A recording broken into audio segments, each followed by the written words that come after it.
This program is brought to you by Pussy Magnets. Put a midge on your friend with a pussy magnet. Oh, hey! Welcome, my lovely lumps. Or should I say lovely labs? I don't know, they're both good. I'm so thrilled to have you here in the Labia Lounge to yarn about all things sexuality, womanhood, holistic health, and everything in between. Your legs. Oh, cringe. I couldn't help myself. Anyway, I am your host, Freya Graff, and I am a holistic sex coach and educator and yoni mapping therapist. So basically, I make my living massaging vaginas and teaching people about sex. Yeah, pretty cool. So as you can imagine, we are going to have vag loads of real chats with real people about real shit. So buckle up, you're about to receive the sex ed that you never had and have a bloody good laugh while you're at it. Before we get stuck in though, I would like to respectfully acknowledge the traditional custodians of the land on which I'm recording this podcast, the Menang people. It's an absolute privilege to be living and creating dope podcast content on Noongar country, and I pay respect to their elders past, present, and emerging. Now, if y'all are ready, let's flap and do this. Oh, is there such thing as having too many vagina jokes in the one intro? Whatever. I'm leaving it in. It's my podcast. Don't panic, you're not broken. Your sex education was a piece of shit. Get your flaps out and pull up a couch. It's the Labia Lounge. Hey, my loves. Welcome back to the lounge. Today, I'm super pumped because I've brought someone in to pull up a clitoral cushion and talk all things porn addiction with me today.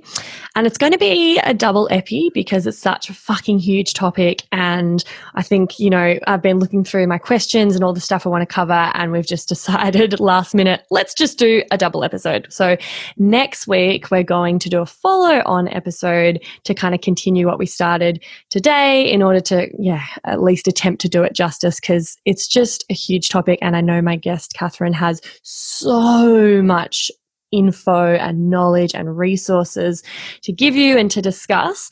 So over the next 2 episodes, we're going to cover things like the science behind porn addiction, the root cause and what it does in the brain, how to navigate this with a partner or speak to your children about it, some of the side effects and consequences of using too much porn, how to tackle erectile dysfunction brought about by porn addiction, how it affects the partners of those people who do use too much porn or have an issue with porn addiction, and just so much more. There's loads that I'd love to cover. So, we'll get into it. But I'll just give you a bit of a background on my lovely guest today, Catherine, because her accolades are so impressive, I tell you. Catherine Lyle, and am I saying that right? Is it Lyle? Yes, that's right. Yes. Okay, beautiful. So Catherine's a men's health and porn addiction specialist in Melbourne. She's the owner of Integrated Men's Health, where the mission is to educate men on how to live their lives free from the debilitating effects of pornography and reconnect to women. A pioneer in her field and having over 15 years experience, she works to evolve men's consciousness by creating new paths of growth and sexual connection. Catherine's a practitioner, a coach, an author, a teacher, and a business mentor.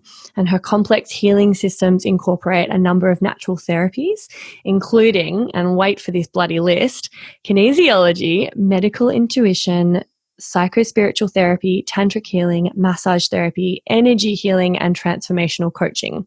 And she uses all of these tools in her tool belt to facilitate new directions, thoughts, and behaviors in her clients in order for men to build the tools, skills, and strategies required for long-term sustainable changes. Wow, I'm so excited. And I'm so stoked that you agreed to be on the podcast. I was looking for someone who would be perfect to interview about this topic, because it's something that I'm really passionate about, and I do see the effects of with a lot of my female clients because their partners have issues with porn and erectile dysfunction as a result. And, like you've spoken to over 25,000 men in your career. You're an author, Amazon bestselling author. You've got a really holistic and deep approach, which I just find really impressive. So thank you for being in the Labia Lounge today, Catherine. Oh, it's my pleasure. And talking to women now is where we're at. After, I think it's been 8 years full time talking to the men only, and the women just watching on, and some cheering and some not. We're finally, after the book launch, I realised by the end of the book that the book was for women, more so than the men, which it started off for men to begin with. Obviously, there's stuff in there for men, there's exercises, and all of the information is, all about the penis and their brains and the mental health and all of that. But, being a woman myself, it's finally time now to start taking this to the women and educating them, because there's so much confusion around this topic. There's so much angst and defensiveness and betrayal, and, coming from the women, it's, if they don't know any better, then they have low standards just by default. And so we really need the women to understand this now that the men have been doing all of the work. The men are starting to now get the courage up to talk to their partners, and it's not being met very well, as you can imagine. And so they leave here like, oh, pumped up, and I'm going to tell my partner, and I'm like, oh, just be careful. And I've got a guide, and, I try and support them in that, because, they're all guns blazing, and then they go home and then they're just met with like, the woman's really upset. She feels betrayed and lied to, and understandably. And so then they go into shame again, and then the cycle just keeps rolling around, and no one's getting any better. And, so it's really important that women understand this almost more than men, so that they can help and support and spot the signs, and, and really, really carry this, as we know women like to do. We're the healers. So. Yeah, beautiful. That's a really important point to make. And I think as you're speaking, I was like, oh, maybe that can be the whole topic for the next episode, because in this one, I really want to cover like all of the fundamental stuff, all of the info that you really need to know before you kind of can fully understand and approach this. And then maybe we can get into more around that in the next episode, how to actually navigate that, how women and partners can support in that sort of like healing and reform process. Yeah, because and just to mention, so you mentioned your book, I want to just tell the listeners it's called The Uncensored Threat, Losing Generations to Pornography. So I'd really recommend checking that out. As Catherine just said, it's obviously for all genders, and, this is an issue that affects everyone. It affects absolutely everyone. It's not just the person who has the porn addiction, it's the partner, it's family. Yeah, so I guess Absolutely. And I think that's the bit that's missing from our society growing up, porn being, just part of life, is that people often say to me, like when I send my free ebook to Instagram followers and stuff, oh, I don't need that. I'm not a man. It's like, if you're on the dating scene, if you have a partner, if you have a male child, if you have a female child, you need to know this stuff. So yeah. It's important that don't just tune out because you think you don't watch porn, or that you don't need to hear this. It's sex education for adults is what it is. And so why do you think there's just so much more males that are addicted to porn? Because I assume you don't work with women. It's more like the partners of porn addicts. But yes, is correct. there just a really like huge discrepancy between the percentage of males and females with an issue with watching too much porn? Yeah, so the only stats I guess we can collect, because I don't work with women who watch porn. I have worked with a couple of them, but it's very rare. And those ones were kind of discovered through the couples work that I do. It's the only stats we have are from Pornhub, fortunately, who tell us that a third of their traffic is women. There's obviously way more sites out there. Google is free. They're not tracking, so we can't get the stats on that, but it is still an issue for women, and it's the exact same issue. So because this is a neural addiction, It affects the brain, and it's not a sex addiction. You're not addicted to boobs and ass. It's a neural addiction. So your brain is addicted to itself. Therefore, a woman, whether you have a penis or not, a woman can still be addicted to porn in the exact same way. But all you have to do when we have these conversations about men, because I am a men's health specialist, is just replace the word penis with vagina. And obviously erection is not applicable. Right. So, however, the genitals still get affected in the same way as with the men. So if the women are watching porn themselves, and we're seeing that in the younger ones a lot more, and I'm talking about the girls in their like early 20s are coming through. I'm going to do a podcast. I'm going to interview some 20-something men who are telling me these stories about what women are doing. The women are the ones encouraging them to watch porn. They're the ones that want to be choked and slapped and spat on and all of that. And so we're finding this generation is coming through where porn is normal for them just as much as it is for the men. However, you know, the 40-somethings or the 50 or 60, you know, treat men up until their 80s. The women aren't watching porn in their 80s. Do you know what I mean? There's just no need for it. The women, you know, it's just different these days than it is, you know, back then. So there's a lot of generational stuff, and that's why the book says losing generations to pornography, because I do treat men in their 80s, and we're talking to teens as well and kids as well. So it doesn't discriminate. It doesn't discriminate with couples either. We often hear them saying, you know, oh, it's all right if I watch it with my partner. I don't know. Do you want to shoot up heroin together? So that's kind of the answer that we have for that, because it's exactly the same as a drug addiction.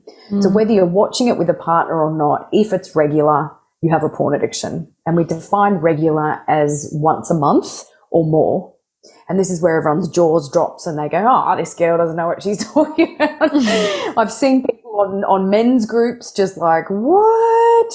And the definition comes from a few sources. So the textbook definition of addiction in general is that if you can't go without something for a month, then you have a porn addiction. And that's the psychology textbook definition. So then people are like, oh, you know, well, we all just have addictions to everything. I'm like, yes, we do. Okay, so that's the baseline, but it's also considered regular if it's once a month or more. And then there's the 70-year-olds who come in and stamp their feet and say, I don't have a porn addiction, lady. And I say, well, when was the last time you masturbated without porn? Then they're only watching it once a month, and they can't remember because they haven't. And it's been, okay, so how old are you now? How old were you when you first started watching porn? So a lot of them, it's 55, 60 years of porn. Yeah. Wow. And so when was the last time you were in life sexually without being under the influence of porn? And I say that in terms of the brain addiction. And they've gone like, what, maybe, you know, a couple of months in their life without watching porn, or maybe a couple of years for some. But the damage is already done from teenage years. And then the rest is just riding the wave into the coffin, you know, until they're dead, because they can't stop. And so there's lots of definitions around this, but that is the baseline. If you're watching it once a month or more, you have a porn addiction because it's considered regular. Yeah. Then you look at the scale of, well, how often are you masturbating without it? So there are variables, obviously, and if I've got someone in front of me that's watching it once a month, then we look at all of those variables. But if there's someone who's watching it once a week or every day or more than once a day, then they're in the chronic end of the scale, and we don't even look at the other reasons or the other variables, because it is what it is. Does that make sense? Yeah, totally. Yeah, I think, I mean, I look at it as a bit of an epidemic of the tech age and of these new generations, and it is very insidious because it's so common, it's so accessible, it's everywhere, it doesn't feel like a big deal. And I feel as though there's a lot of people that don't believe it's a real addiction, or they're in denial about just how damaging it actually is. So I'd love for you to just talk a little bit about the science of it all, and like, when does it become a problem? What is it actually doing? It's rewiring our brain, and I feel like a lot of people don't quite understand that and what the consequences of that are. So yeah, I'd love to chat about that if you could. Yeah. So that's the thing. Perception is a problem when it comes to addiction. So what you call an addiction and what I call an addiction and what, Joe Blow down the road and a female or someone in a marriage or whatever calls an addiction, it's always going to be different. And the perception of that porn can actually be addictive. Some guys who are in it will agree with that, but I get guys ringing me all the time saying, look, I've got all these other issues, but I'm not addicted to porn. And I say, how often are you watching it? Oh, it's only once a day. And I'm like, okay, so and they don't consider that as an addiction. I dated someone who was watching it 3 times a day and he still didn't. He's like, I don't classify that as an addiction. Yet he was missing meetings in the mind, and the guys actually knew he was late for meetings because he was masturbating. Yet he still didn't think it was an addiction. And then he had chronic fatigue. He had to have 3 months off the mind, and he still didn't see, and he had anxiety and like all the things. So unless there's someone like me putting all of that, the glue in the sandwich kind of thing, people have these, oh my God moments, which is just brilliant to watch because you're joining the dots for them and taking away the shame and the guilt and the sexual deviance and stuff like that out of it. Because if we look at it as a science, and we look at the stats, which is over 90% of men are watching porn regularly, then it's nearly all the guys. And so we have to do something about it. And we come from a science perspective because, like you said before, why is it more men than women? There is a visual aspect to that comes into it, which men will argue till they're blue in the face.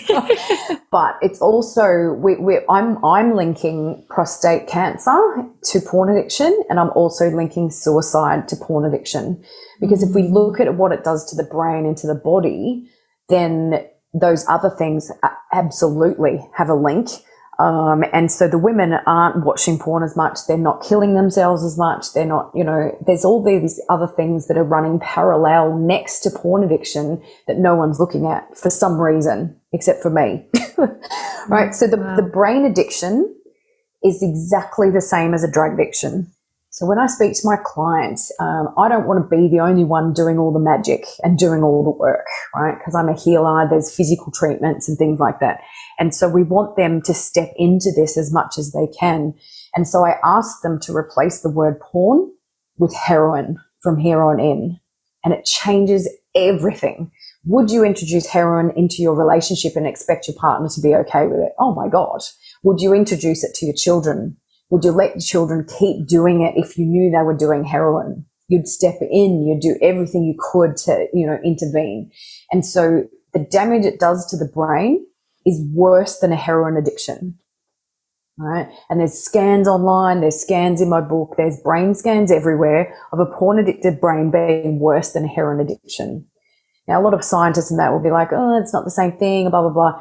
Heroin addiction doesn't last as long as porn addiction either because they either die, they either kill themselves or die, or they pull their heads in and they shorten that addiction quick smart because it's caused so much trauma in the family and the life and the whatever.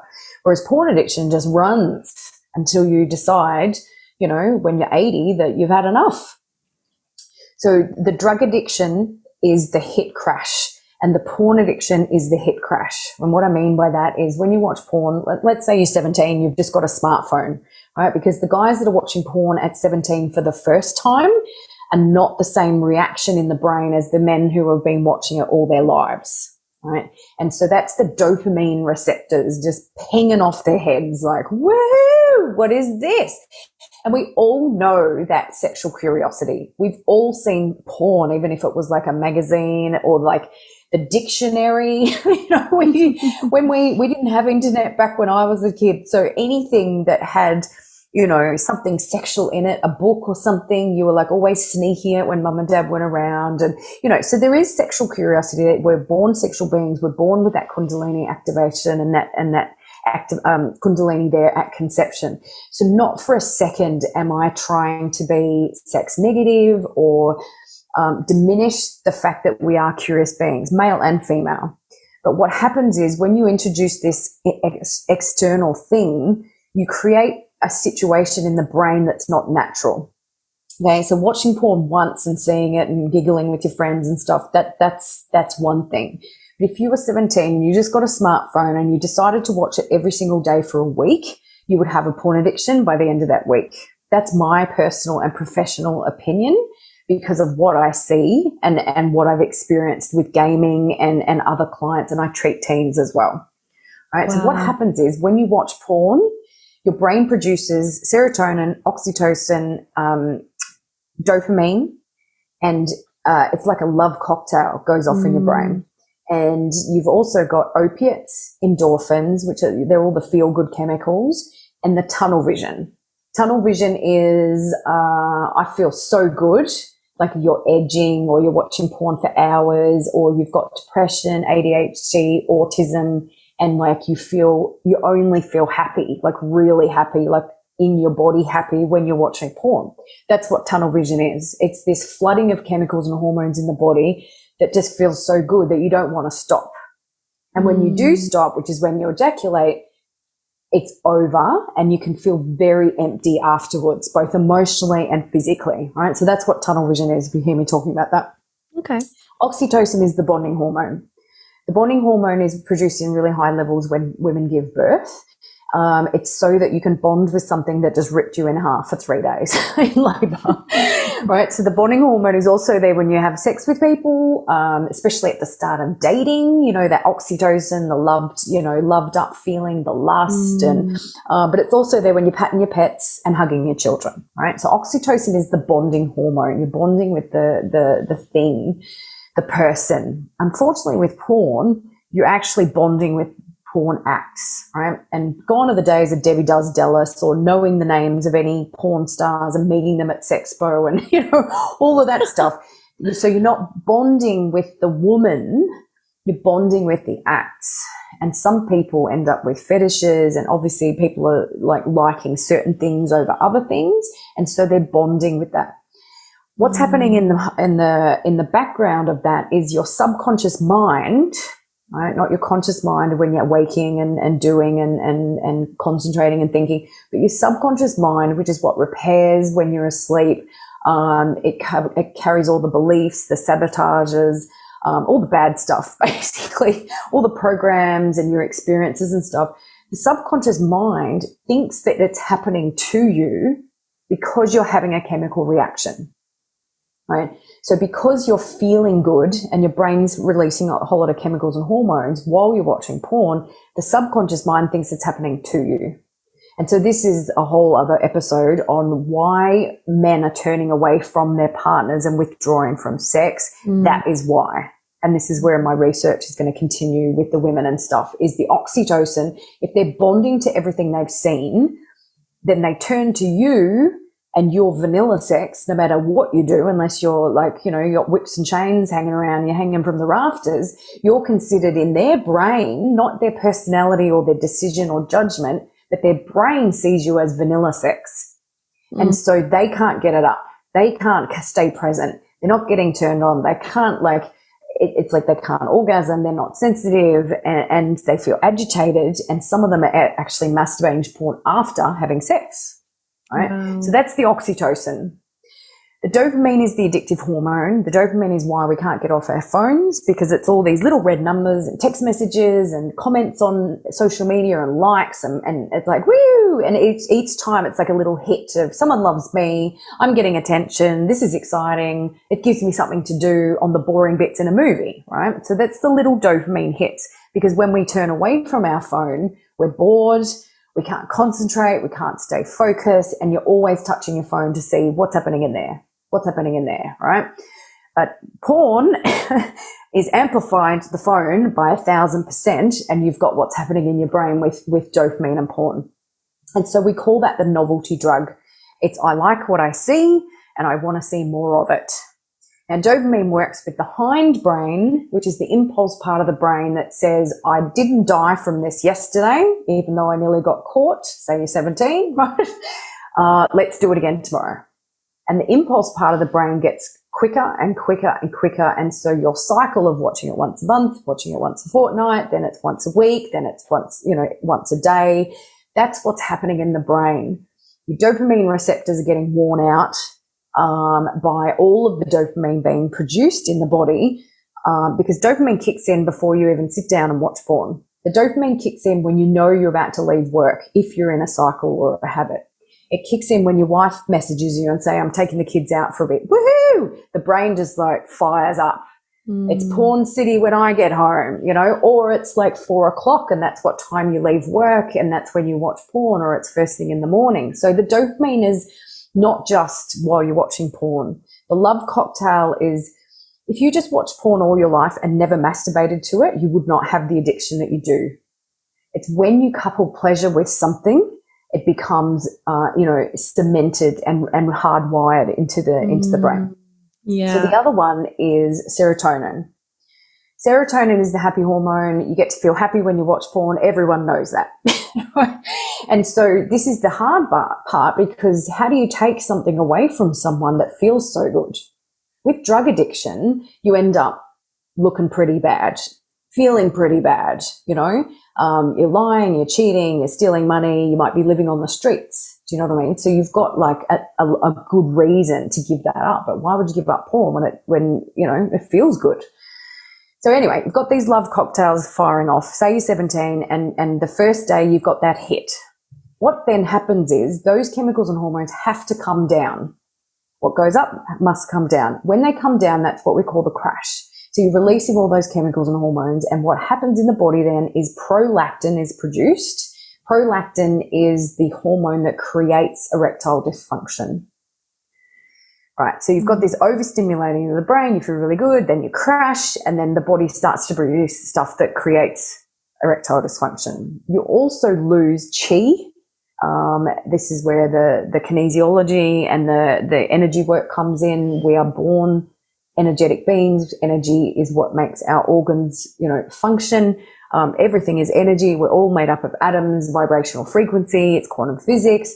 And so you lose chi in bodily fluids. Just like if you had to have a blood transfusion, you would lose your life force energy.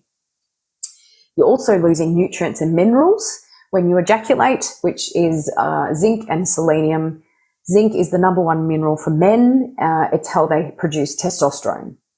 You lose half your daily zinc every time you ejaculate. And the selenium you lose keeps the prostate healthy. Oof. So all of this stuff is happening behind the scenes, right? And if you produce too much oxytocin, that also creates erection problems. If you produce too much oxytocin, you end up with prostate problems.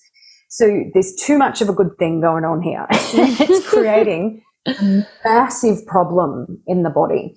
And so the hit crash going on in the brain, just like crack or heroin or cocaine, if anyone's had any drugs in their life, they know that the come down is like, no, I don't. Your brain doesn't want to come down. It's like, who's got some more drugs? You know, even if it's 7 in the morning, we'll just keep going, right? And then the next day comes along and you feel even worse, right? So the brain is releasing all these chemicals and hormones, and that's the crash. So you've got hit, crash, hit, crash, hit, crash. Now, the brain can't function at that level. It has to change itself. It can't accommodate for all those extra feel-good chemicals. Just like if you took cocaine, you'd be like, woo, really, really high the first day. The second day, not so much, because your body's tired, right? So you don't get that same high that you did on the first day. And so that's what's happening with the porn addiction. There's this hit, and it's starting to come down and starting to crash, and the brain doesn't want to.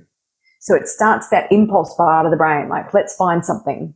And those triggers in the world in terms of Instagram and TikTok and OnlyFans and the girls at the beach and the girls in the supermarket that aren't wearing much because it's hot weather, and all of those things become a massive trigger, because just like drugs, right? So the trigger for a drug addiction is the access to drugs, or someone talking about drugs, or, you know, that type of the weekend, and that's what you do when you go out. So all of those triggers trigger the brain to be like, oh, here we go. Even if you don't have the drugs in front of you, you know it's going to happen tonight, right?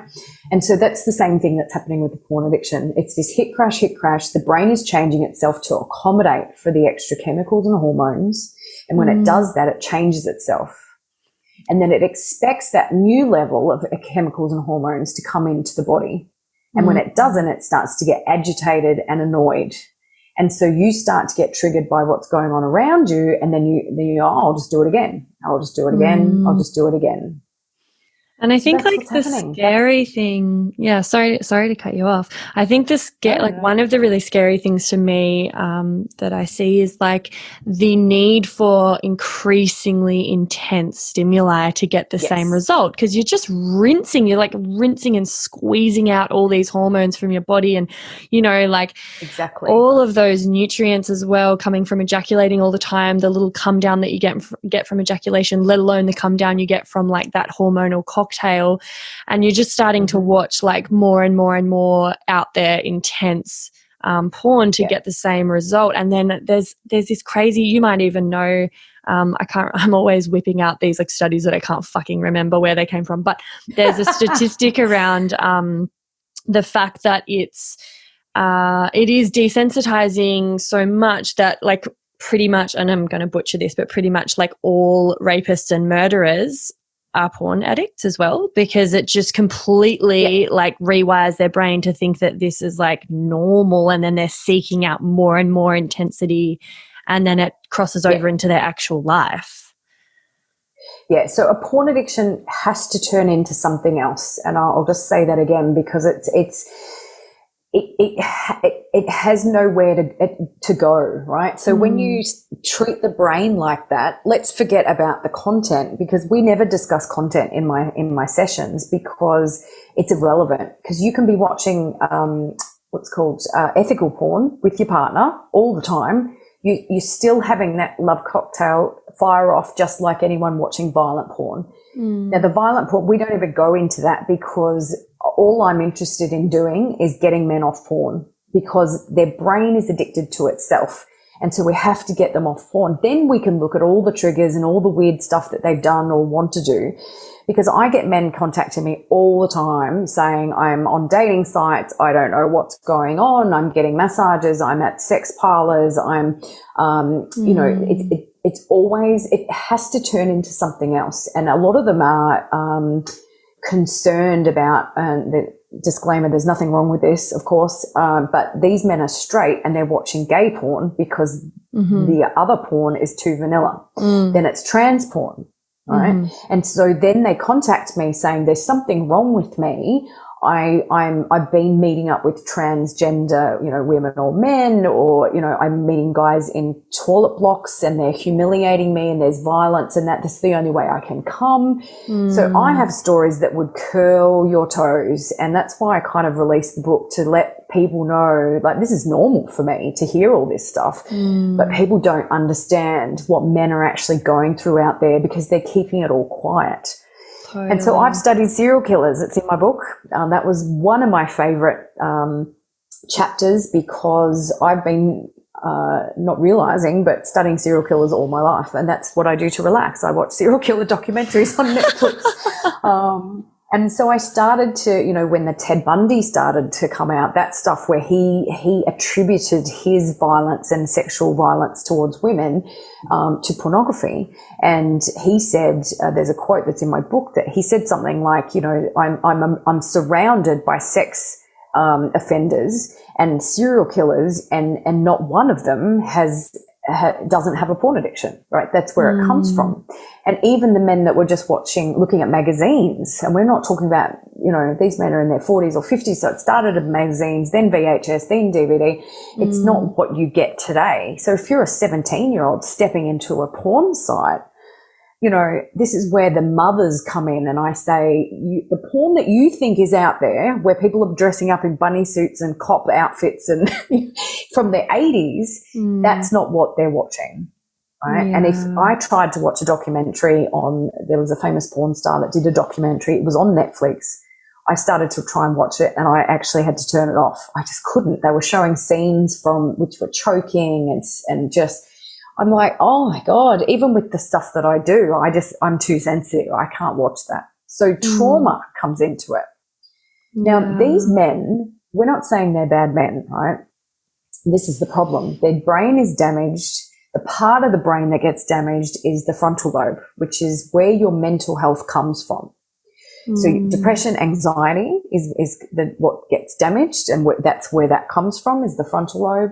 Decision making, focus, concentration, memory, emotional expression. So you know how we all say, oh, men can't ask for help and they can't talk about how they feel. Well, guess what? Some can, and they're not the ones watching porn.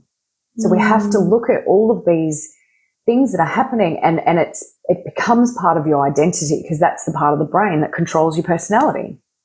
Wow. So, they're seeking out these things that they don't want to do, and I'm not letting anyone off the hook, by the way. I don't believe in cheating or anything like that, but I have the compassion for these men who are ringing me up, wanting to kill themselves, cheating on their wives, seeing sex workers, doing things that they're like, what is wrong with me? And they have to live with that every single day, with all of these urges that are ripping their brains apart, whilst they're trying to keep it all a secret, whilst they're trying to hold down a job. Yeah, wow. It's like a functioning alcoholic. Yeah, that's reminding me of a guy. Have you heard of Craig Perra? He's another porn addiction expert. He's from the States, and he sort of has a big story about his history with it, and how he was seeking out, he kept losing his jobs, and he was seeking out sex workers and all of these things, and just not wanting to do it. But it just had gotten to the point where he was, so unwell and so unable to get that same level of, and so depressed, like very suicidal. And anyway, he's sort of turned his life around, and he's working with men. He's got this really unique approach, and it's fabulous. And he's sort of always saying that, like, it's never like the sex. It's like the behavior involved in the porn addiction is never the primary or like root issue. Rather, it's a numbing, it's a coping, it's an escaping mechanism, and it's just a symptom of a deeper cause. And he's always saying that is usually, it always comes back to low self-esteem and a lack of self-love. Like, never primarily the sex part of it. So, and he's like, talking about how watching porn is like this little oasis away from reality for them, and that it's the one place where they have control and they feel powerful and they can escape, especially when, maybe in childhood they've had some trauma, or an abusive father, or a neglectful mother, or bullying or ridicule from peers at school. And then, of course, it becomes their like safe, happy place. And then this continues into adulthood and turns really dark. But what you were sort of just saying reminds me of his thoughts on that. Yeah, so I have the opposite approach to that, and this is where psychologists recommend people, and they come in and I say, well, what's your diagnosis according to them? And it's like, it was childhood trauma and, self-esteem, like you said, and all of that. After all the years that I've worked in this and seen what I've seen, I don't actually agree with that, because if it only takes a week of this neurochemical addiction to occur, and then after that are all the secondary triggers, which are the self-esteem and stuff. So the porn addiction itself, the brain addiction, causes the brain to change, causes the brain damage, which then causes the mental health issues. So it's a bit catch-22. And if guys are bored, or they're depressed or whatever, they're going to watch more porn. So those things are triggers, but the cause is actually the brain addiction itself. Except for, we look at trauma in childhood, definitely. However, unless it occurred before they saw porn, then it's not classified as the cause, right? So access to porn causes a porn addiction. And everyone says to me, this isn't true and that's not. And it's like, but if you throw those things at me in terms of mental health issues and boredom and triggers and stuff, we can always take it back to, well, how old were you when you first saw porn? When did you have alcohol first or porn first? It's always porn.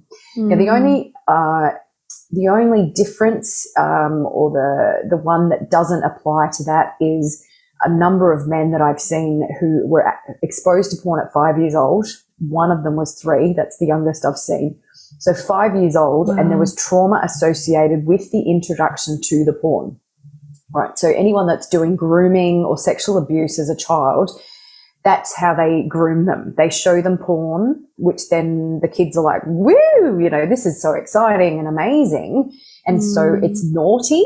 but it's exciting, and they might even get erections or, be thinking about it later on. But that's how the grooming takes place of young boys, right? And so the trauma that I've seen in the guys that are really fucked up on this and I've got like an 18-year-old client that was watching it 36 times a day.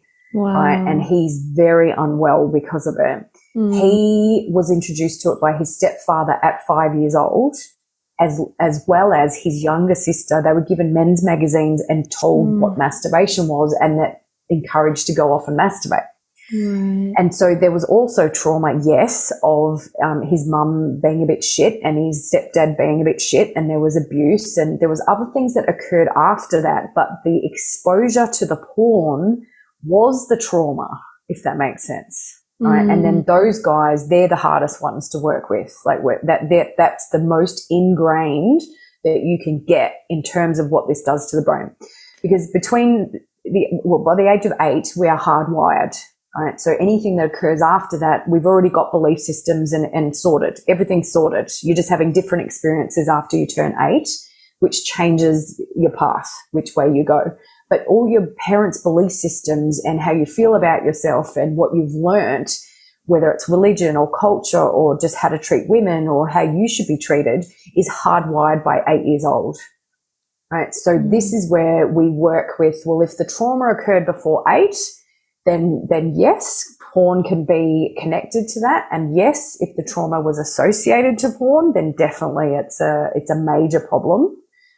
But if kids are, in abusive relationships and stuff, in terms of parents, and they're fighting and, all of that yucky stuff, and they weren't loved as a child, and they've got low self-esteem and picked on at school and blah, blah, blah. It's like, when did you actually see porn though? All right. So this is where I stand firmly in my beliefs as a practitioner. This is my difference between me and a psychologist. And that's why I believe my stuff works. Because if we just look at this as a chemical brain addiction, brain's addicted to itself, we use conscious self-pleasure to break the neural pathways around it, then everything shifts. Then we can look at like the self-esteem issues. But if you can break a porn addiction, they won't turn to porn if they're triggered around their self-esteem or anxiety. They just won't. So do you think that so this is where the argument changes? Yeah, so interesting. Yeah. So I'm just thinking, like, if obviously, because it's so accessible these days, and any every single person comes across porn, but not everyone gets addicted to it. And I know like a fair few people who, have watched it, but just sort of like, and then it isn't a part of their lives anymore. And so I'm wondering if like having less of the childhood trauma, less self-esteem issues, less of those things is still a protective factor that will mean that maybe they're less likely to become addicted. Yes, but again, it depends on the timeline. So I've met 22 men now that have never watched porn. They've seen it once or twice, but they've never masturbated. It's never been a regular thing. And they are completely different human beings to the men that watch porn, both sexually, energetically, spiritually, emotionally, expression, all of that.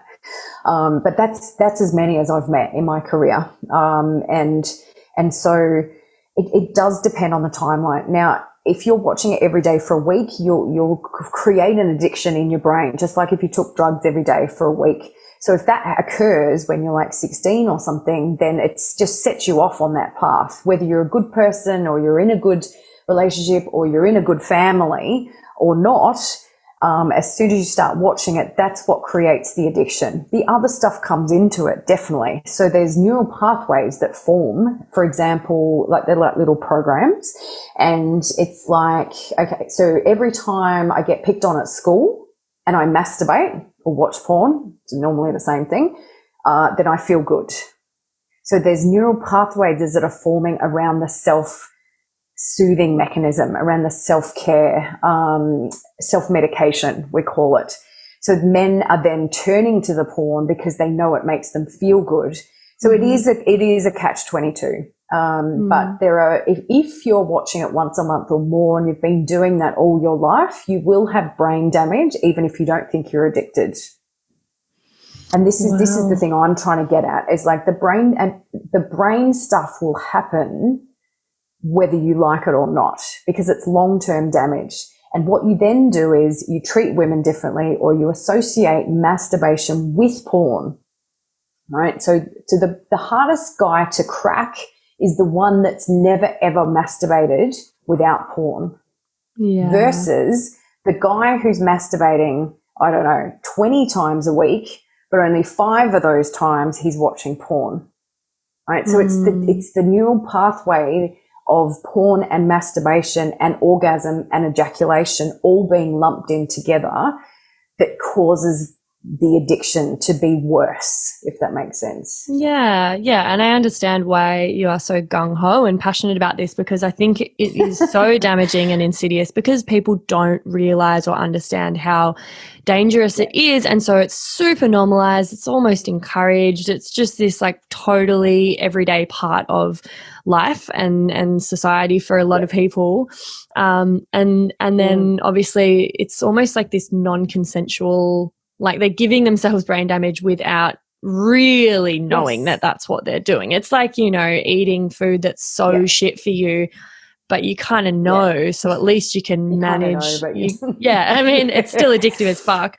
But if you've got that knowledge, you can put some things in place to mean that, oh, maybe only once a week I'll eat that donut or pizza or whatever. Whereas like the masturbation with porn thing is just like, that's a no-brainer. I feel like most teenage, and there's this whole, like, just it is such an epidemic, like now with teenage boys and the stats coming out about, you know, them not being able to get, like teenage boys with erectile dysfunction as early as like 14 because of porn use, which is really scary. I talk to 13-year-olds a lot on Instagram. I've learnt over the years to ask straight up how old the people are that are talking to me, because they might even have a no-fap account or something, and I just assume they're men and they're not.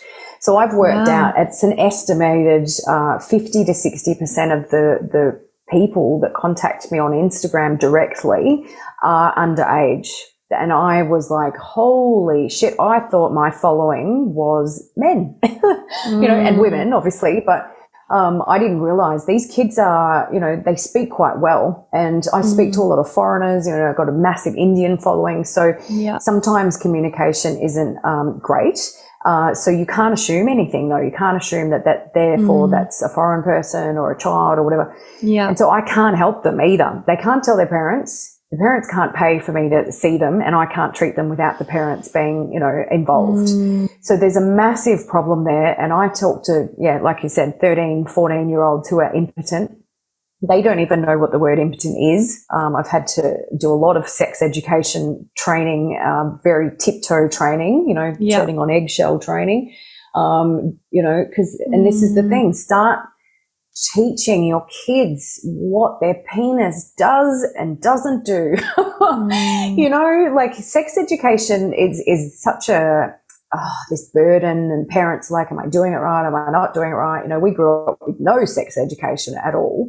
And so you had no idea what your body parts did, what anyone else's body parts did.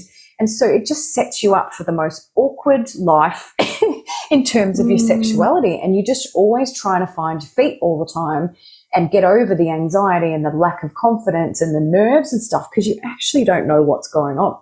So sex education starts with bodily functions, not intercourse. You don't have to talk to your 4-year-olds about how babies are made unless they're asking, of course. But, you know, have you explained to them what the body parts are called and how they work? You know, little kids are rubbing up on things. And they don't understand what they're doing. You know, we've seen kids and everyone kind of, we just kind of look the other way. They're in the middle of the lounge room and they're rubbing up on the poof, and, you know, kids are getting erections, and so no one knows what to do. But these kids are contacting me, which is great. But, you know, I'm trying to collaborate with some people that are already working with teens and kids so that I can go in as a guest speaker rather than me coming in as a one-on-one, you know, practitioner or therapist.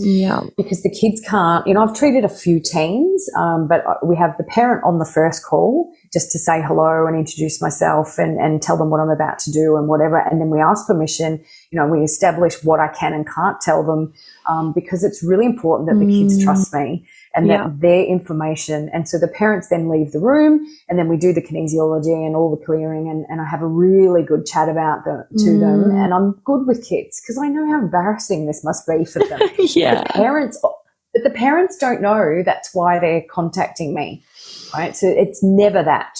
The parents are like, my boy is this, my boy is that, and he's distracted and he's got a gaming addiction. So that's a flag for porn addiction, by the way, if anyone's listening. Yeah. Your kids, anyone that's got a gaming addiction is way more likely to end up with a porn addiction if they haven't already, because the brain is already wired exactly the same already. All right. So, and so drinking is next. And what's next? Because the dopamine receptors aren't, kicking in. So what else can I do to either escape more or pump up more? And so that's what happens. So the kids are all impotent. They've never kissed a girl. They haven't even had sex yet. They're impotent. They've got performance anxiety. They've got huge other, social anxiety and anxiety around school and stuff. Their brain is brutalized from what they've been doing. And they haven't even left high school yet. Yeah. And the girls are like, we've had, I think it's like a 400% increase in sexual wounding of the genitals in what doctors are seeing. Oh, even the God. cops have declared it a global epidemic. This is before the big pandemic. It was declared by the police and the GPs. Now, you know that it's a pandemic. If they're admitting it. Yeah, if they're admitting it and the cops are attributing it to sexual violence, increase in rape. There's been a 600% increase on child sexual abuse. That's really common now. Domestic violence has the largest, the stats around the largest demographic of men with domestic violence. The increase of what they're saying is the young men between, I think it's like 16 and 25. And they attribute that to porn as well. Wow. So, women are not walking targets because we don't want to come across as, generalizing and the rape culture and whatever, but that's kind of what's happening. If you research the levels of sexual violence, the Me Too movement, the sex trafficking, like all of the aspects of what this brings to society, you have to worry about your children. And, I've worded up my daughter all the way through. She's amazing. She could be a sex therapist. It's like her and I are like off that show, Sex Education. I'm the therapist and she's the one doing it at school. She's not scared, and she's chosen an amazing boyfriend now, and he understands, do you know what I mean? So you've got to give your kids the most amount of information that you can around this. And I'll just add in that erectile dysfunction. Schools are addressing porn addiction, which is great. They're talking about the reality of porn porn versus reality. They're talking about consent and boundaries, which is all very, very important. But we are so far past the conversation around porn isn't real, way beyond there. If you're not talking to them about the brain damage and the erection issues, then you're not addressing this, because kids don't, if you say to a kid, I really want you to treat this girl better, and porn is going to make you do things that you might not do, they can't resonate with that because they haven't done anything bad. They don't think they're a bad person. It's like telling a guy you've got a porn addiction. He's like, oh no, I haven't. Do you know what I mean? So you can't argue from that point of view. You can only train them up and say, treat women well and blah, blah, blah, blah, blah. But unfortunately, this brain addiction takes away a lot of it's the impulse control, the sexual control, the behaviors. That's the part of the brain that gets damaged. So these boys aren't going to associate with that argument, if that makes sense. If you're not saying to them, your dick is going to be limp by the time you leave high school, you won't be able to have sex, and your brain will be damaged, you'll have social anxiety and performance anxiety. Don't have sex, because you will get pregnant and die.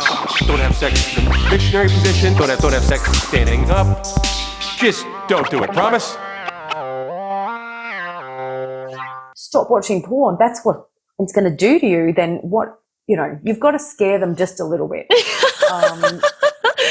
That is Just a little bit. such a perfect. So I don't know if you've heard. I've got a segment called "Get Pregnant and Die," and like I use a soundbite from I use a soundbite from Mean Girls, which is like the kind of coach doing a sex education class, and it's just like, if you have sex, you will get pregnant and die.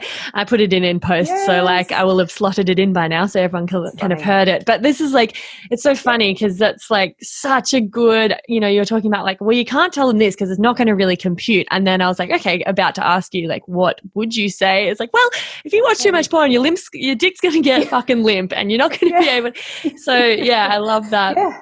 You've got to be real about it. It's happening. Yeah. And like I said, I've treated 17-year-olds that didn't know what impotence meant.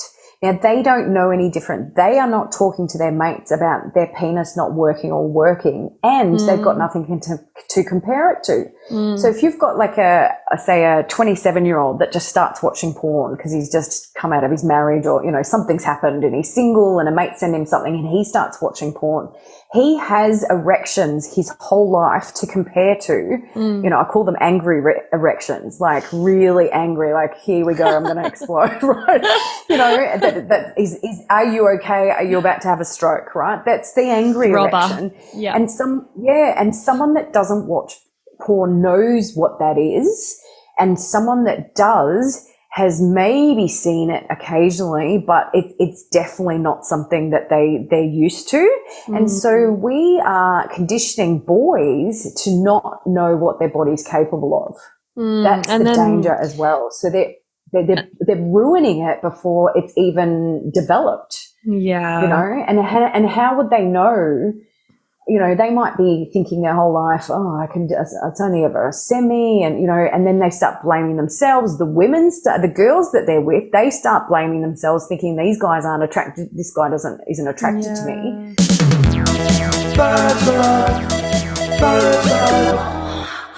But you get on the dating site now. Oh my God, there's limp dicks everywhere. Like it's that's the pandemic. And everyone is blaming themselves. The boys are blaming themselves, but they don't know it's porn. The girls think they're not attractive enough. And so then, I hear guys saying to me, this is like really testing my, ability as a practitioner to stay objective. They come in here and say, I sleep with ugly women and I can't get it up because of it. And I'm like, oh my gosh. Come on now. Like, okay. Exactly. So I'm like, so I just say to them, why are you sleeping with ugly women to begin with, right? If that's what you're describing them as, why are you sticking your penis in them? Like, where are your standards, buddy, right? So I push it back on them, like, stop talking about women like that. But that's kind of my backhanded way of saying, hang on a second, buddy. This is your problem. This is, this is what you're creating in your body. This has nothing to do with the women. And then I say to them, does the woman know that you think that she's ugly, but you're fucking them anyway? And they kind of take a step back and they're like, oh, and I'm like, yeah. Yeah, how would that fucking feel? Oh, God. Exactly. So there's a whole lot of stuff in my field that, I couldn't talk about. I get slammed of, if I talk about men in this way that we're talking about now, they're like, oh, you're meant to be a healer of men. How can you bag men out? And I'm like, I don't know. Every time I get sexually abused, how do you think I feel then? Yeah. Let's look at this as a 360-degree issue.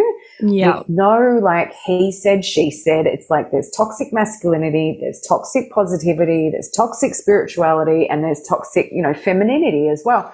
Everyone needs to take a good hard look at themselves and start, working out.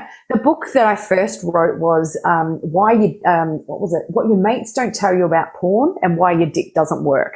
Right? Oh, my God, great title. Yeah, and everyone was like, oh my gosh, like, who is this person? And I had a nervous breakdown because my coming out and being a pioneer in this field, I was all gung-ho and, using the right terminology and trying to, actually polarize people on purpose because it was important. And I just got attacked because people weren't ready. Totally. For information. I can totally see how that would happen. Like, I mean, we were chatting a while ago before this interview, and I remember you saying something about how sometimes you get interviewed by men and then they get triggered by what you're saying. Yes.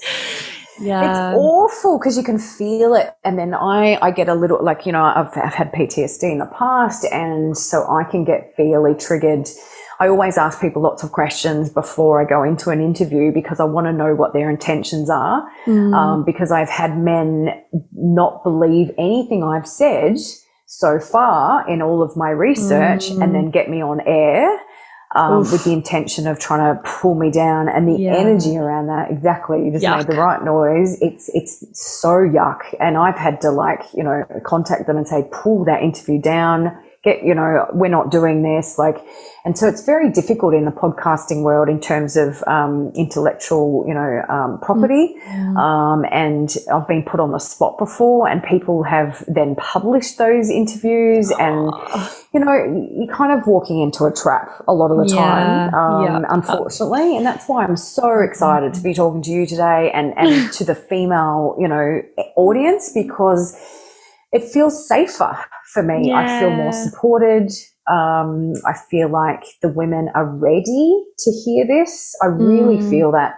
I'm actually going to launch my new brand next month, which is my personal brand, catherinelisle.com. And so taking all of the amazing research and information and experience that I've learned over the years, and now taking it to the women. So treating couples, doing intimacy stuff, treating teenage girls. It just started to happen over the lockdowns. I had a whole lot of teenage girls that have been sexually abused come to me just randomly. No men, just the women. And so the business started to shift naturally. And I was treating more women than I was men. And I was like, oh, what's happening? So this beautiful swinging around. So the women are looking at their sexuality thanks to, you know, people like you. Pull up a clitoris cushion. I nearly died when you said that. I was like, oh my God, I'm sitting on a clitoris cushion. This is amazing. You know, so it's empowering women. That's my goal now. Empowering women to have this information so that they can, you know, if they're single, when they're going on dates, or before you go on a date, just start that conversation. Like, how do you feel about, you know, porn? And see what they say. You know, I'm very lucky to have it in my job title, because when guys say to me, what do you do? I don't slam it at them straight away. I just test the waters, and then I say, I'm actually a men's health and porn addiction specialist. And their reaction is everything. So I don't have to do anything. I just have to drop that bomb, and then whatever comes back at me tells me exactly what's going on with them. And some of them are like, I think I need your help. And I'm like, good. You know, I'm all for those guys. But the ones that are like, you know, oh, can we watch porn together? They think I encourage people to watch porn. That's what they think that is. And, you know, and then the ones attack me saying, I don't know what I'm talking about. I don't have a penis. You know, I don't have to do anything, but other women in the world have to navigate that conversation. And it's not easy if you don't know what to say. So that's a whole other podcast that we can also do. Yeah, I'm keen to launch into that on the next episode for sure, and also chat about things that, you know, men can do. Just I guess we sort of covered all of the like ins and outs of how it works in the brain, and like this is what it is, this is the damage it's doing, and then I want to just go for the like, all right, what do we do about this in the next episode? Yes. And I love that you're focusing on the women now. Like I love, you know, this podcast is exactly that. It's supposed to be a safe space. It's supposed to be, you know, a non-judgmental couch that you can just sit on and fucking talk about the shit that no one's talking about. And like so many, I think the evidence is just everywhere now. And even if people aren't talking about it openly, like if people hear this, and women in particular might hear this and just go, oh, actually maybe that's why his dick is never quite hard, and maybe you know, maybe this is and like I feel so I love the tip to like, okay, before you actually start dating someone, like suss that out a little bit, because it's so funny. I remember one of one of the first times I was hanging out with my now partner, Lockie, and we were just wandering around the bush, picking mushrooms. It was super lovely, just chatting about all sorts of stuff. And I still remember it so clearly because I was pretty floored. But I asked him if he watches porn. And he doesn't, like, he watches a bit here, you know, he has in the past watched a bit here and there, but it's not something that he couldn't remember the last time he'd actually watched any porn. And I was just like, whoa, what the fuck? That's so rare. And also I'm like going to marry you. Which was he wearing a unicorn shot suit? Yeah. And that's the thing, because we've grown up thinking it's normal. And so when we do discover that information by accident normally, if not like at all, I wouldn't have a clue if my exes watched porn. And that's I do know now in hindsight. I'm like, oh, there was a limp dick there. There was another one there. There was aggression there. There was brain damage there. So now in hindsight, I can go back and go, oh, yeah, I see it now. But it wasn't, you know, and I've never, ever, and I have asked every single man I've treated or spoken to, have you told your partner? And not one of them has said the frequency, the where you're doing it, how often you're doing it, and you know how long, and like what you get off on it, and like the actual ins and outs of it. Not one person. So it's like this secret. And guys will be like, oh, she knows I watch it. I'm like, yeah, but does she know what you just told me? No way is what they say, you know. So we need women to stand up and ask some questions, but also not feel like they're being needy or insecure. Or having, you know, you can have a strong boundary around this. I won't date anyone that watches porn. But as I said, if there's a couple of guys that are like curious about it, what I do, and they're like, hang on a second, what do you mean? Can you give me some more information? And then I'm like, well, I've got an ebook if you want, you know, just read that. I don't have to be the practitioner. You can just read this stuff. And then they come back to me going, I had no idea. How do I get rid of it? Right? They're the guys that you want to date, right? Yeah, and the ones that don't watch it. But the ones that are saying, you know, encouraging, they're like, oh, I watch it every day. It's amazing. And you're like, great, see you later. You know, so you've got to kind of, this isn't about judgment. And this is where we've got to be really open about and transparent around communication, around sex and intimacy and all of that as you go into dating and in a relationship.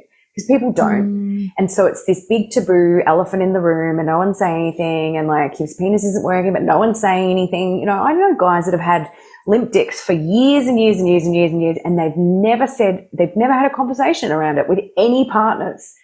Wow. And so it's just this massive elephant in the room of like, you know, the girl's going down on them. It's not quite working. They're starting to think about it. So of course it's not going to work now. And then they come back up and then like, well, then what do you do? You know, and that's very, very common. And the men don't know what to say. The women are like, just kill me now. I don't know what to say. I don't know what to do, because the women don't want to hurt the men. They don't want them to feel inadequate. You don't want to embarrass them. You don't want to laugh. So we don't know what to do. And it's like, you know, beat me out of here, you know, so please, you know, throw me a freaking bones, you know, pardon the pun. Like, what do I do? This is what I'm going to be doing, workshops, everything. I'm trying to find a catchy title. You might be able to help me with your amazing things that you talk about, but a catchy title for my new women's workshop where they're going to come over and in person we are going to dissect all of this. You know, I'm going to get my big penis pictures out and show them all the lingam reflexology, and you know, we're going to talk about all of it so that they leave here like, oh my God, and bring in the fire, you know, because the women have shut down sexually a lot of, you know, in a lot of relationships because of their bodies and their self-esteem, and they've had kids and, you know, menopause. And it's like, when is a good time for a woman to be, you know, fully connected to her sexuality and feeling loved and safe and nurtured by her partner? And people don't talk about that either. So they just sweep it under the rug, have the children, and next minute they're retirees and they're not having sex. And it's like, what? It's a shit show, isn't it? It's a disaster. And I think like the communication skills, like that we're just like commonly lacking, you know, and because there's so much shame and stigma around stuff like, you know, porn or erectile dysfunction, like we just suck. Like as a culture, we suck at communicating about these things. And like, I'm not saying like it from a judgmental place, like if you get a limp dick, then fuck, it's not really your fault, like in a way, because you've grown up in this society where like you've just had a screen handed to you, there's porn around any corner you choose, like, and we're not taught about sex education, we're not taught about relating, like communication skills. It's just a massive blind leading the blind situation where we're all fucking traumatizing one another and no one's fucking talking about it. And that's why I have a bloody podcast. Exactly. And even the porn addiction coaches and the psychologists working in this area, the solutions that they offer are shit.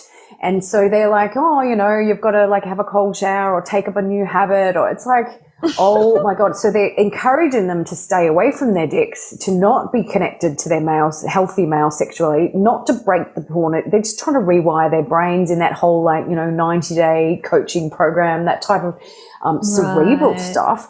They're just doing everyone a disservice. And this is the thing. The men aren't speaking up, I believe, because they don't know, they're so afraid that this is going to be their dick for the rest of their lives, and they don't know that there are solutions, right? So even the no fap community, which is, you know, no masturbation, no porn, no orgasm, they get off porn. It's like they put the brain into scarcity, and it's like taking someone off crack without, you know, weaning them off it. They don't introduce healthy sexuality. They tell you not to masturbate. And so that whole connection of, you know, they might feel horny, they might want to masturbate, so they have to watch porn, and so they relapse. And so you've got to break all of this, and it's really fun. This is the thing, right? So, you know, masturbation homework every time you come and see me. Like, who wouldn't want that? You know, and the 2-week challenge, which we're going to give everyone today, if you're listening, normally $17, happy to give it to you for free. It's a 35-page ebook that goes into breath work and arousal and sensitivity and kundalini, and then it's got, you know, 13 steps in the self-pleasure homework. There's a checklist that you have to tick off, and so we're going to teach you conscious self-pleasure, which is totally different to having like a quick wank in the shower, rubbing one out, you know, getting rid of the demon seed. I've just heard all of the things, right? And so it's all about, you know, closing your eyes, doing the breath work, arousing the limbic system, which is your arousal system. Guys have relied on their eyeballs and their brain addiction to get them off. And their penis is like, nah, I'm out. I don't know what's happening here, right? Because there's no sexual energy there. Sexual energy is what causes the blood flow to then cause the erection, right? And if you're not turned on, your penis isn't going to work. But if you start to watch porn, your brain gets turned on, and so that starts to trigger the penis, and you're like flogging a dead horse, waiting for the thing to, you know, rise up. And this is what's happening. And we're seeing so much confusion in the body where men are ejaculating without orgasm. They're not getting erections. They're not turned on, even though they're like in the most powerful, you know, they've just met the woman of their dreams. And they're, you know, laying it all out naked, and it just doesn't work, and they can't. Men are looking for love, whether they know it or not. It's all about heart space work. When we take all of the energy from the groin back up to the heart, and then back up to the groin, then back up to the heart. That's the work that we do. The two poles on the body are the groin and the heart. It's all about conscious self-pleasure, having full body orgasm without ejaculation, which is the sex god status that we all like to see the guys get to, and having multiple orgasm. They can orgasm over and over and over and not lose their erection. And it's frightening for the women, because the women are like, hang on a second, what is going on right now? Like, you're having all these orgasms, but you're not ejaculating. So women are confused. They don't understand that this is possible either. So we're teaching men how to become sex gods. We're teaching them to be more sexual, more connected, turning themselves on, tuning into this, being present, like all of that. It's not a slap on the wrists and stop watching porn, you know, and stop touching yourself. It's not that. We're actually doing the opposite to that. When we activate Kundalini, when you activate your core sexual energy that runs along your spine, you start to move and shake and convulse, and it's like an exorcism. And these guys are having, orgasms on the table, and I'm not even going near their groins. Like and that's what we're looking for. We're looking for people to be in their bodies. Yeah. Yes. I love this.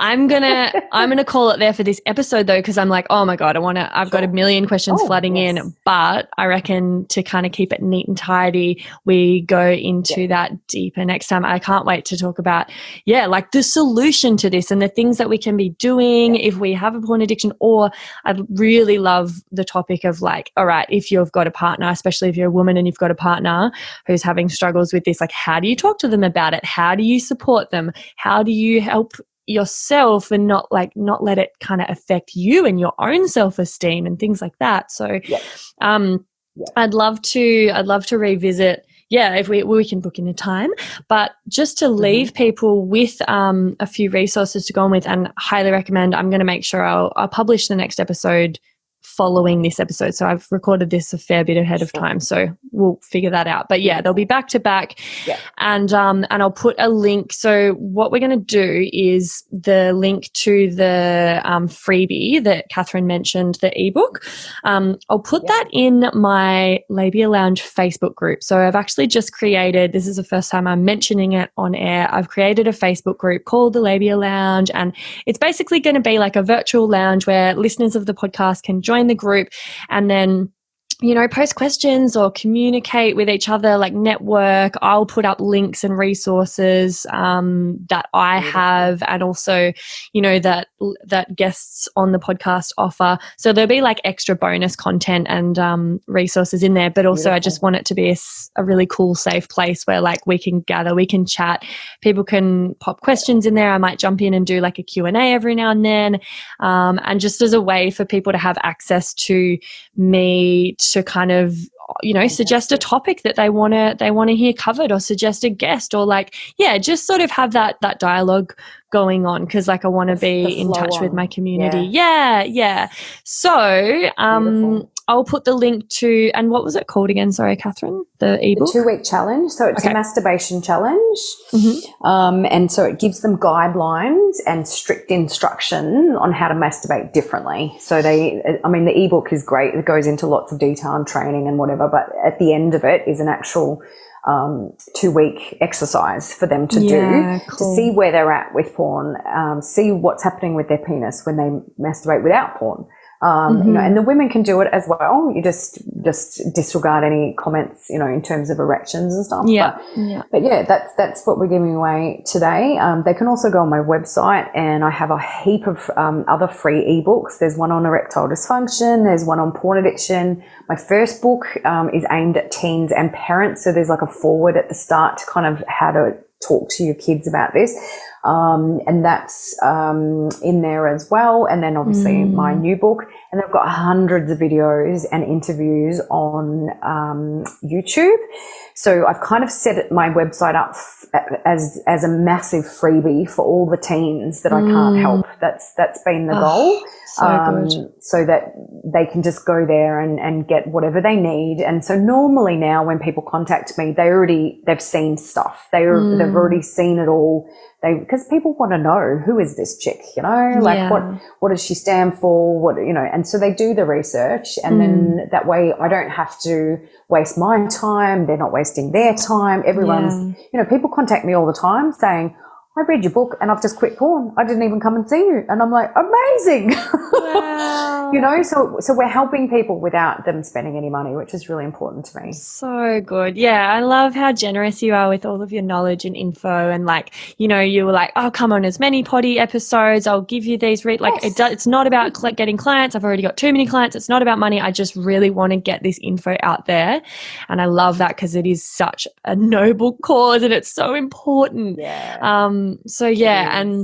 I'll pop the links to your website in the show notes. I'll put the link to the freebie in the Facebook group, and the link to the Facebook group in the show notes. And you should also go check out the videos. Catherine has like the best hair I've ever seen. So, let that be motivation to go have a sticky beak. And thank you so much, Catherine. I'll be speaking to you really soon for the follow-up episode. But thank you so much for your time today. Beautiful. Oh, thank you for having me and honouring this space for women and, being a safe place for me to just let it all hang out. I might regret it later, but we'll see. Nah. I'm getting more courageous, less professional and more courageous. And that's working with the women has helped me do that. So that's really cool. So thank you. Too. We'll talk soon. Pleasure, Beautiful. treasure. All right. Bye, everyone. And that's it, darling hearts. Thank you for stopping by the Labia Lounge. Your bum groove in the couch will be right where you left it, just waiting for you to sink back in for some more double L action next time. And in the meantime, if you'd be a dear and subscribe, share this episode, or leave a review on iTunes, then you can pat yourself on the snatch, because that, my dear, is a downright act of sex-positive feminist activism. And you'd be supporting my vision to educate, empower, demystify, and destigmatize with this here podcast. Also, I'm always open to feedback, topic ideas that you'd love to hear covered, or guest suggestions. So feel free to get in touch via my website at freyagraph.com or say hey over on Insta. My handle is Freya_graph_YMT, and I seriously hope you're following me on there, because damn, we have fun. We have fun. Anyway, later labial legends. I'll see you next time.